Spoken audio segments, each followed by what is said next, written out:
Hey, what's good, everybody? This is the Fantasy Sports Boss bringing you the Fantasy Football 2023 quarterback rankings numbers 12 all the way up to number 1. Posted the video the other day of my rankings from 24 to 13. And today, these are the top 12 guys that, should be starters in all, standard or even PPR. Obviously, it doesn't matter the format with quarterbacks, but in all competitive fantasy football leagues of modest depth, with playing a single quarterback, not a super flex league. So not much has changed from the last time when I did this, and there are certain guys I still feel very strongly about. So to start it all off, the number 12 quarterback in my top 12, that is going to be Daniel Jones. So Daniel Jones, still like him more than the consensus of the industry.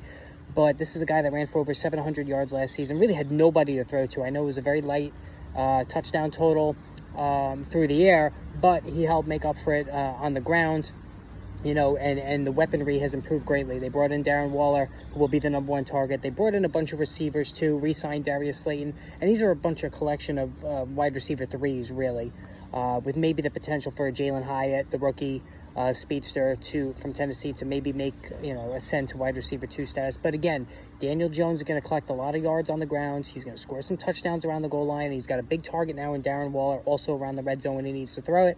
So and a Brian Dable offense as well. I think Jones sneaks in as a top 12 guy at the number 12 spot.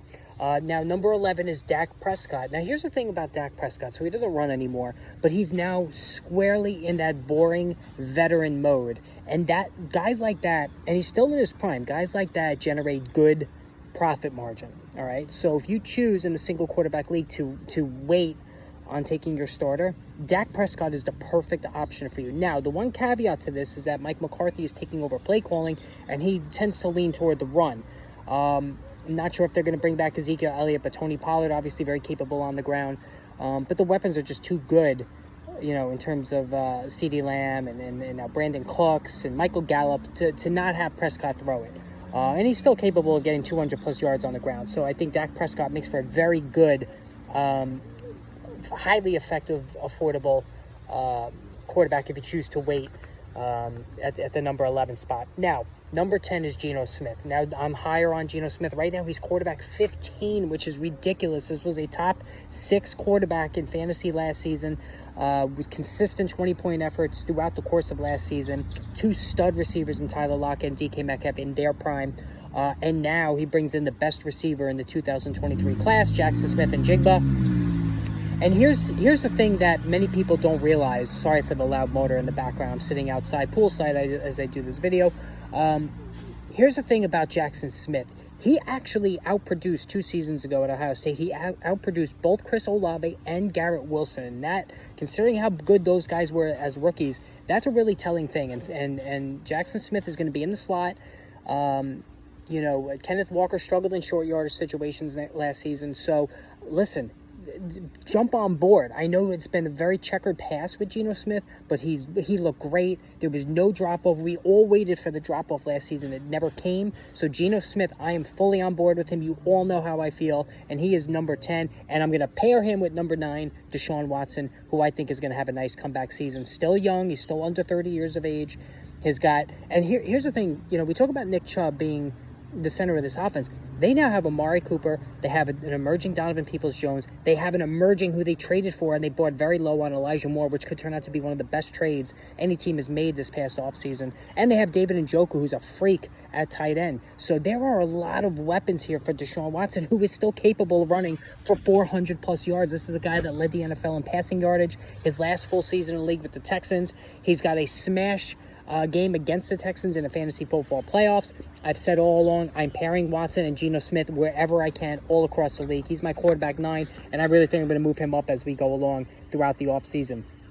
All right, so this is where I tend to have a more difficult time ranking quarterbacks. I have Justin Fields at number 8. Now, I did say that Justin Fields is my dark horse pick to be the fantasy football MVP. I mean, it's just all there for him. The unbelievable 1,000-plus yard running ability. They brought in DJ Moore, wide receiver, capable of being a wide receiver 1. Very underrated receiver. They have Darnell Mooney coming back, who's also underrated. Cole Kmet, who's capable at tight end. So there's weapons here. But the problem that I have with Fields is that he takes a lot of hits, first of all. And when he gets hurt and they don't allow him to run, his passing is just not good enough to overcome the lack of running. And we saw that in the fantasy football playoffs last season. I was an owner of him, so perhaps I'm a little gun shy because Fields did let me down in one league when I started him in the playoffs, and he didn't do hardly any running. And it was just a stripped-down, cheap version of Fields, and I'm worried about that. He doesn't have the biggest frame to take on big hits. The offensive line has been remade, but it's still a question mark until proven otherwise. So I have him at number 8. So number 7, right now I have Trevor Lawrence. Now I'm all in on Trevor Lawrence too. So if I don't end up with the Smith-Watson stack, it's going to be Trevor Lawrence. If I can get Trevor Lawrence in round 5, I'm going to do it. If he goes before then so be it. I'm just going to then do the Watson-Smith stack. And let me tell you something. I wouldn't even have a problem starting Geno Smith the entire season, even if I don't get Watson. But I love Trevor Lawrence. This is a passing offense. He's coming, folks. He was the number 1 pick for a reason. He was held back a year because of the Urban Meyer fiasco. The weapons are there. They're all over with Christian Kirk. They brought in Calvin Ridley, who's a wide receiver 1 type. They have a receiving tight end in Evan Engram.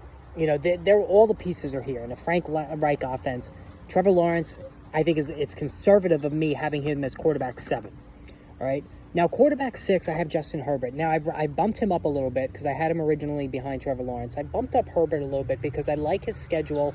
I like the fact that he's going to be involved in a lot of shootouts. And listen, the numbers were disappointing last season, especially in the fantasy football playoffs, but he was hurt. He played hurt most of the season. Now he's got an unbelievable array of receivers of Mike Williams, Keenan Allen, and if one of those guys gets hurt, they got Quentin Johnston, who's a supreme talent coming out of college. They have Josh Palmer, who's still there. They have the best receiving running back in football in Austin Eckler. Their weapons are insane. Herbert can pick up yards on the ground. He likes to keep it around the goal line as well. So, I really, really starting to like the value of Justin Herbert, who I, too, could see myself taking in round 5. All right.